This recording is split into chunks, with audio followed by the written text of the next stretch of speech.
Finally looks like I'm about to get this 1v1 I've been asking for. But do me a favor, hit that sub button for your boy, okay? I'm trying to get out there. I need y'all help. But till then, let me cover this chapter with Po Bia taking L's, okay?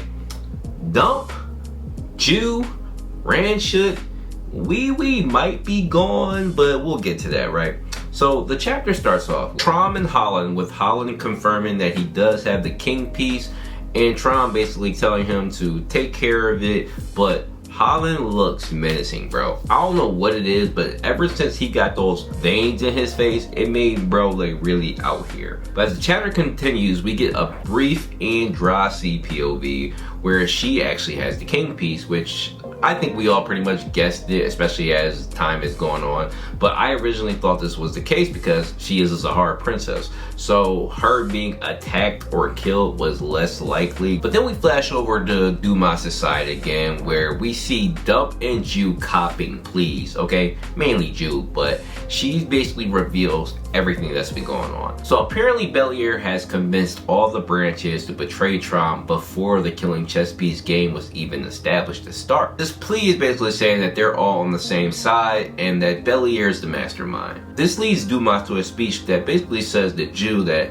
you're a spoiled brat who's lived off your family, his name, your clothes, the food, everything you've ever known is based off this person. So for you to betray this person simply because your life was at stake is trash. But this causes Jew to get attacked as she gets triggered immediately by the lecture, and it seems like Dump is just following along, but this leads to their death ultimately. Attacking Dumas when he's in this state, it seems like bro is untouchable. So he ends up crushing both of them in a very nasty way. And so Khun's looking at this all like this is crazy that one, Dumas just basically low dipped them. And the reason that they all betray Traum is simply because daddy didn't love them enough. And that's just putting it in a simple way. But they're both gone. So we transition over to Baam's side where Wee is getting serious because Baam broke through the ice and Ranchut just got bodied. So what ends up happening is Leviathan pretty much overpowers the chili bear, and Wee pretty much gets shunted to the side. We never actually see him go down, which is why I say I don't know if he's actually dead. But after this happens, Rack, I guess, can feel the pressure or the danger in the area that's coming from Baam and immediately attacks him. And before they can actually get into a real scuffle, Ranchut actually comes back. She's not actually dead, but attempts to still take over Rack's body, where he breaks it free easy and stomps her out. Now this gives Baam a chance to dispel, I guess, Rack's rage moment, which in turn turns Rack back to Small, and they have a small conversation between the two, basically saying that we defeated them, as Baam tells Rack that, and he doesn't really reveal to Rack that you just went rage mode, you have a new untold power, nothing like that, which to me is a very controversial decision because the power-up is going to look very plot armory, especially since we're at the end of season 3. And how likely is it for us to get this form again by the end of this season? I don't see it happening. It could, but if we don't get any more keynotes or any more build-up or anything like that, it's definitely a plot armor power-up. Sorry to say, but see you, please don't do this to Rack.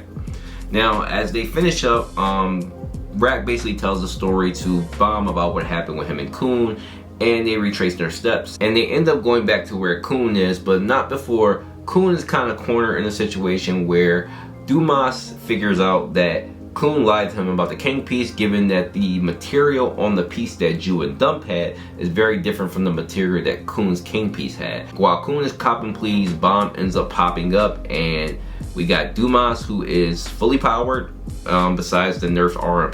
And we have Dumas, who is basically nerfed with his arms, but still very capable. And Baam, who hasn't really exerted himself, but it's a possible 1v1 scenario. And that is the scene. So a couple things to cover, right, guys? Dumas versus Baam.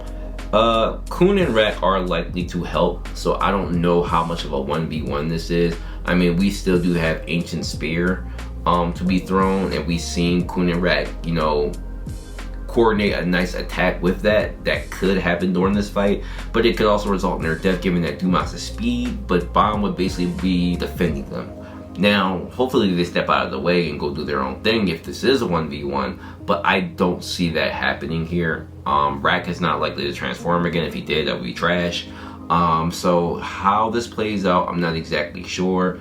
Obviously Dumas can't kill any of them, but he does have to subdue them, and it's very possible given what we've seen so far. Now, in terms of Bellier's plot, I think it's kind of a cheap trick, to be honest, to kind of turn everybody against Traum. I mean, again, we've already established, you know, even through June, this chapter, that Traum doesn't care about his kids. He doesn't barely see them. It doesn't matter. So having them betray him is not nothing to be surprised by in terms of Traum. And again, this plays into the nature that Traum is destined to be betrayed by everybody. So regardless of not, and I know a lot of you make the argument that, oh, and the Tower is about betrayal and Traum is, you know, feared but not necessarily have anybody loyal. I get that whole thing, but the thing is, been foreshadowed and mentioned not just by Traum, but Gustang, that he's always destined to be betrayed.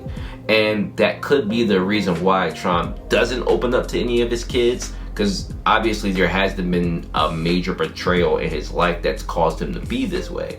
So him getting close to anybody, I get it. Like, if you've ever been cheated on in a relationship, like, it'd be hard for you to start dating again because your trust would be broken. It's the same concept for Traum.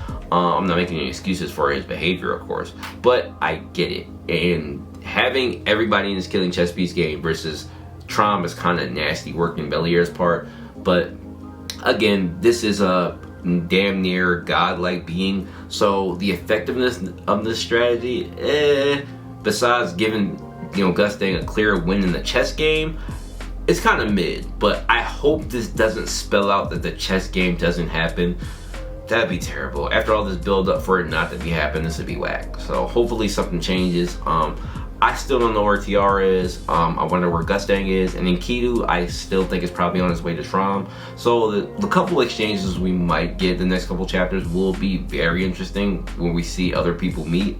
But I think we probably will get some Gustang and some Tiara next chapter. Other than that, the chapter is a 6.5 out of 10. I thought the art was good. I didn't necessarily care for the rack stuff, only because it's looking plot armory and that has me nervous. The Po Bia family is a bunch of L's and they can't seem to take a W at all. It's honestly a little bit tired to keep seeing them lose, because if Traum ends up dying at the end of all of this, would you guys honestly be surprised by that? I mean, at this point, I'd be surprised if Gustang was the one that died. But the way that their family is just falling apart does not spell well for the end of this season so far, given that it's complete turmoil. So, you know, other than that, the art was good. I'll see you guys tomorrow, actually. I will be streaming tomorrow. So make sure you guys come through. I will be posting the time because I'm not exactly sure what time I'll be streaming, but I'll be posting the time, so make sure you check the page to see what time I'll be streaming. Other than that, guys, catch you later in the Discord. Peace.